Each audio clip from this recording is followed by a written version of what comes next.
नमस्कार। आकाशवाणी से प्रस्तुत है समाचार प्रभात।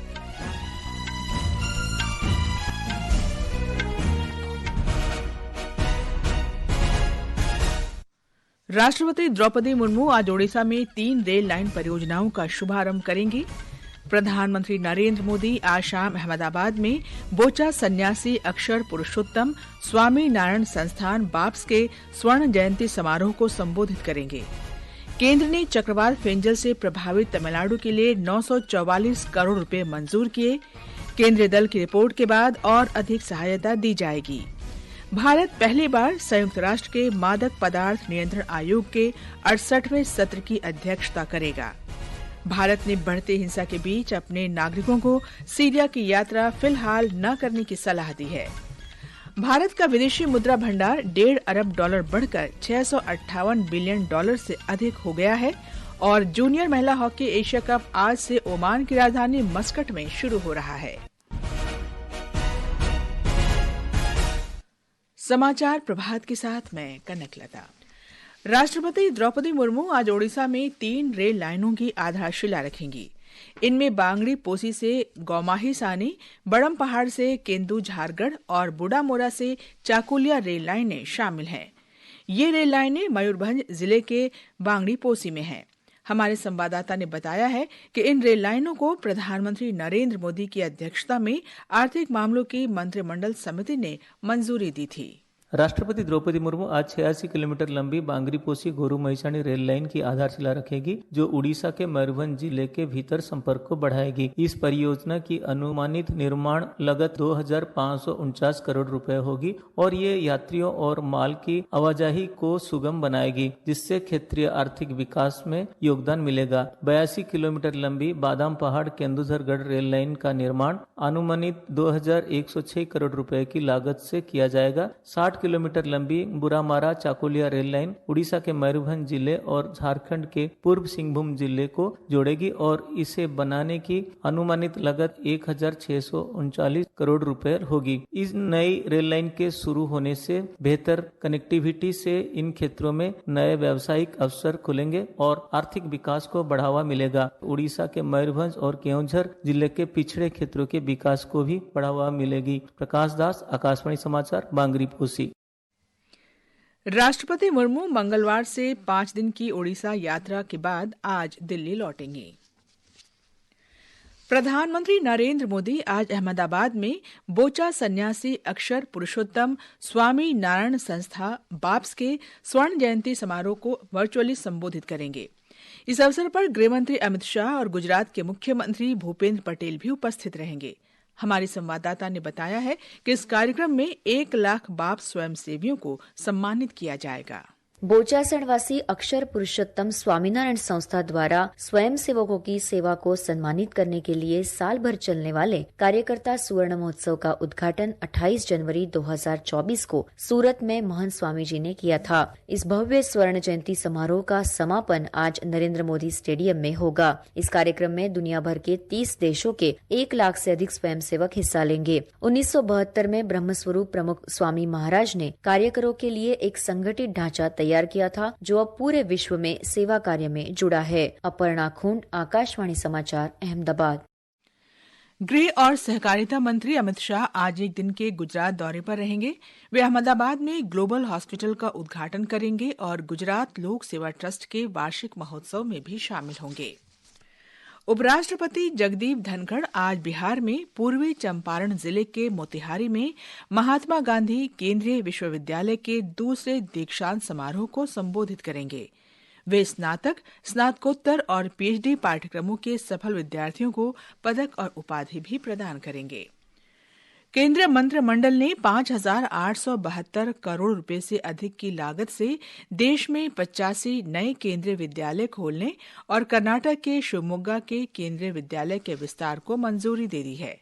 कल नई दिल्ली में मंत्रिमंडल की बैठक के बाद संवाददाताओं से बातचीत में सूचना और प्रसारण मंत्री अश्विनी वैष्णव ने कहा कि नए केंद्रीय विद्यालयों के खुलने से देश में सस्ती और उच्च गुणात्मक शिक्षा प्राप्त करने का अवसर मिलेगा।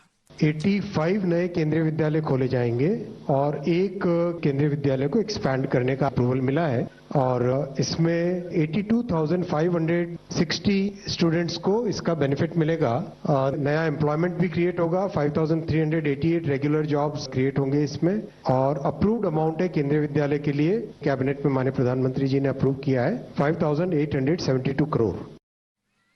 गृह मंत्रालय ने चक्रवात फेंजल से प्रभावित तमिलनाडु को राज्य आपदा राहत कोष से 944 करोड़ 80 लाख रुपए की राशि जारी करने की मंजूरी दे दी है। अंतर मंत्रालयी केंद्रीय दल की रिपोर्ट के बाद अन्य प्रभावित राज्यों को भी सहायता दी जाएगी। चक्रवात से हुए नुकसान का जायजा लेने के लिए केंद्रीय दल को तमिलनाडु और पुदुचेरी भेजा गया है। गृह मंत्री अमित शाह ने सोशल मीडिया पोस्ट में कहा कि फेंजल से निपटने में केंद्र सरकार तमिलनाडु के साथ खड़ी है। महाराष्ट्र विधानसभा का 3 दिन का विशेष सत्र आज से मुंबई में शुरू हो रहा है। इसमें नवनिर्वाचित विधायकों को शपथ दिलाई जाएगी और विधानसभा अध्यक्ष का निर्वाचन होगा। नवनिर्वाचित विधायकों को शपथ दिलाने का काम कल भी जारी रहेगा। विधानसभा अध्यक्ष का चुनाव सोमवार को होगा। इसके बाद देवेंद्र फडणवीस के नेतृत्व वाली महायुति सरकार विश्वास मत हासिल करेगी। स्वास्थ्य और परिवार कल्याण मंत्री जगत प्रकाश नड्डा देश भर में तपेदिक यानी टीबी के मामलों से निपटने के लिए आज हरियाणा के पंचकुला से 100 दिन के अभियान की शुरुआत करेंगे। प्रधानमंत्री नरेंद्र मोदी ने वर्ष 2018 में दिल्ली तपेदिक रोधी सम्मेलन में देश को टीबी मुक्त करने का संकल्प लिया था। मध्य प्रदेश के पर्यटन स्थल पंचमढ़ी का होटल एमपीटी अमलतास राज्य का ऐसा पहला होटल बन गया है जो पूरी तरह महिलाओं द्वारा संचालित है। मुख्यमंत्री डॉक्टर मोहन यादव ने कल ही इसका उद्घाटन किया है। राज्य के पर्यटन मंत्री धर्मेंद्र सिंह लोधी ने बताया कि महिलाओं को सशक्त बनाने के लिए अन्य परियोजनाओं में भी महिलाओं को प्रशिक्षण दिया जा रहा है। महिला सशक्तिकरण को बढ़ावा देने के लिए होटल अमलतास का पूरा संचालन महिला कर्मचारियों द्वारा किए जाने की योजना बनाई है। इसके लिए 23 स्थानीय महिलाओं को प्रशिक्षित कर नियुक्त किया गया है। अब ये महिला कर्मचारी होटल अमलतास का संचालन करेंगे। ये समाचार हमारी वेबसाइट www.newsonair.gov.in और हमारे न्यूज ऑन एआईआर ऐप पर भी उपलब्ध हैं। समाचार प्रभात में आपका फिर स्वागत है। भारत संयुक्त राष्ट्र मादक पदार्थ नियंत्रण आयोग के 68वें सत्र की अध्यक्षता करेगा। ऑस्ट्रिया की राजधानी वियना में संयुक्त राष्ट्र में भारत के स्थायी प्रतिनिधि शंभू कुमारन ने कल आयोग के अध्यक्ष का पदभार संभाला। ये पहली बार है जब भारत को संयुक्त राष्ट्र की इस महत्वपूर्ण संस्था की अध्यक्षता के लिए नामित किया गया है। इस आयोग के कार्यों में वैश्विक नशीले पदार्थों से जुड़े मामलों की निगरानी करना और नीतियां बनाने में सदस्य देशों का सहयोग करना शामिल है। विदेश मंत्रालय ने भारतीय नागरिकों को फिलहाल सीरिया की यात्रा न करने की सलाह दी है। ये कदम सीरिया की मौजूदा परिस्थितियों को देखते हुए उठाया गया है। विदेश मंत्रालय ने सीरिया में मौजूद सभी भारतीय नागरिकों से राजधानी दमिश्क स्थित भारतीय दूतावास के संपर्क में रहने को कहा है। दूतावास का आपात हेल्पलाइन नंबर है +963993385973 और ईमेल आईडी है hoc.damascus@mea.gov.in। विदेश मंत्रालय ने लोगों को तुरंत सीरिया छोड़ने की सलाह भी दी है। लोगों से अपनी सुरक्षा को लेकर सावधानी बरतने और आवाजाही बेहद सीमित रखने की सलाह भी दी गई है। सुपर्णा सैकिया की रिपोर्ट के साथ समाचार कक्ष से जया भारती। विदेश मंत्री डॉक्टर एस जयशंकर आज कतर में दोहा फोरम में भाग लेंगे। इस वर्ष के दोहा फोरम का विषय है अनिवार्य नवोन्मेष। डॉक्टर जयशंकर कल बहरीन के विदेश मंत्री अब्दुल लतीफ बिन राशिद अल जायनी के साथ चौथे भारत बहरीन उच्च संयुक्त आयोग की सह अध्यक्षता भी करेंगे। भारत का विदेशी मुद्रा भंडार 29 नवंबर को समाप्त सप्ताह में 1 अरब 51 करोड़ डॉलर बढ़कर 658 अरब 9 करोड़ डॉलर हो गया। ये बढ़ोतरी खासकर विदेशी मुद्रा परिसंपत्ति में वृद्धि के कारण हुई है, जो अब 568 अरब 85 करोड़ डॉलर हो गई है। रिजर्व बैंक के गवर्नर शक्तिकांत दास ने बताया कि विदेशी मुद्रा भंडार महत्वपूर्ण है क्योंकि इसका उपयोग असामान्य परिस्थितियों से निपटने, बाजार में विश्वास तथा समग्र वित्तीय स्थिरता बनाए रखने के लिए किया जाता है। जूनियर महिला एशिया हॉकी कप टूर्नामेंट आज से ओमान की राजधानी मस्कट में शुरू हो रहा है। ज्योति सिंह की कप्तानी में भारतीय टीम कल पहला मुकाबला बांग्लादेश से करेगी। टूर्नामेंट का फाइनल 15 दिसंबर को होगा। ऑस्ट्रेलिया में एडिलेड में भारत के साथ दूसरे क्रिकेट टेस्ट मैच के दूसरे दिन आज ऑस्ट्रेलिया अपनी पहली पारी में 1 विकेट पर 86 रन से आगे खेलेगा। ये मैच भारतीय समय के अनुसार सुबह 9:30 बजे शुरू होगा। नेपाल में सप्ताह भर चला विवाह पंचमी महोत्सव रामकलिका रस्म से बारातियों को विदा करने के साथ ही आज संपन्न हो गया। विवाह पंचमी कल मनाई गई, जिसमें लाखों श्रद्धालु तराई के जनकपुर धाम में दर्शन के लिए आए थे। विवाह पंचमी भारत और नेपाल के बीच लोगों के संबंध मजबूत कर रही है और यह उत्सव साझा सांस्कृतिक विरासत का प्रतीक है। नेपाल के उपराष्ट्रपति रामसहाय प्रसाद यादव ने विश्वास व्यक्त किया है कि विवाह पंचमी उत्सव सामाजिक और राष्ट्रीय एकता को बढ़ावा देगा। आज असम, मेघालय, नागालैंड, मणिपुर, मिजोरम, त्रिपुरा, सिक्किम, बिहार और पश्चिम बंगाल के कई हिमालयी क्षेत्रों में रात के समय घना कोहरा छाए रहने की संभावना है। पंजाब, हरियाणा, चंडीगढ़ और उत्तर प्रदेश में भी ऐसी ही स्थिति रहेगी। कल पश्चिमी हिमालयी क्षेत्र में बर्फबारी के साथ पंजाब, हरियाणा, चंडीगढ़ और पश्चिमी उत्तर प्रदेश में हल्की बारिश हो सकती है। राष्ट्रीय राजधानी दिल्ली में वायु गुणवत्ता एक बार फिर खराब श्रेणी में पहुंच गई है। आज सुबह 7 बजे औसत वायु गुणवत्ता 215 दर्ज किया गया। शहर के कुछ इलाकों में वायु प्रदूषण का स्तर 142 से 301 के बीच दर्ज किया गया। और अब आज के समाचार पत्रों की सुर्खियों के साथ हैं फरहत नाज।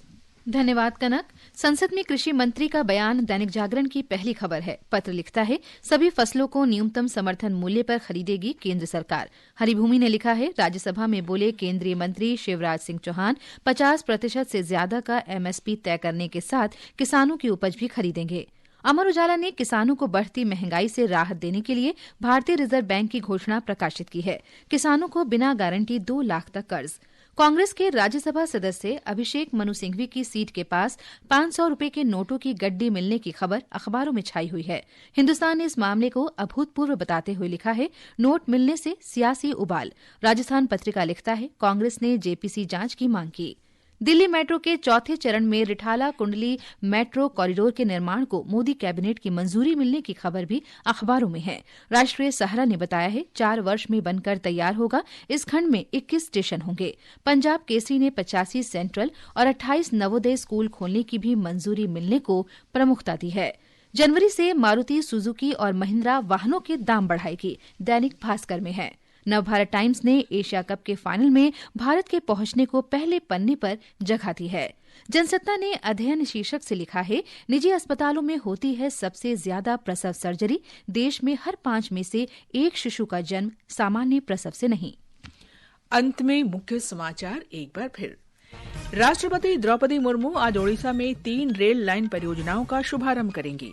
प्रधानमंत्री नरेंद्र मोदी आज शाम अहमदाबाद में बोचा सन्यासी अक्षर पुरुषोत्तम स्वामी नारायण संस्था बाप्स के स्वर्ण जयंती समारोह को संबोधित करेंगे। केंद्र ने चक्रवात फिंजल से प्रभावित तमिलनाडु के लिए 944 करोड़ रुपए मंजूर किए। केंद्रीय दल की रिपोर्ट के बाद और अधिक सहायता दी जाएगी। भारत पहली बार संयुक्त राष्ट्र के मादक पदार्थ नियंत्रण आयोग के 68वें सत्र की अध्यक्षता करेगा। भारत ने बढ़ती हिंसा के बीच अपने नागरिकों को सीरिया की यात्रा फिलहाल न करने की सलाह दी है। भारत का विदेशी मुद्रा भंडार $1.5 अरब बढ़कर $658 बिलियन से अधिक हो गया है। और जूनियर महिला हॉकी एशिया कप आज से ओमान की राजधानी मस्कट में शुरू हो रहा है। इसके साथ ही समाचार प्रभात का ये अंक समाप्त हुआ। नमस्कार।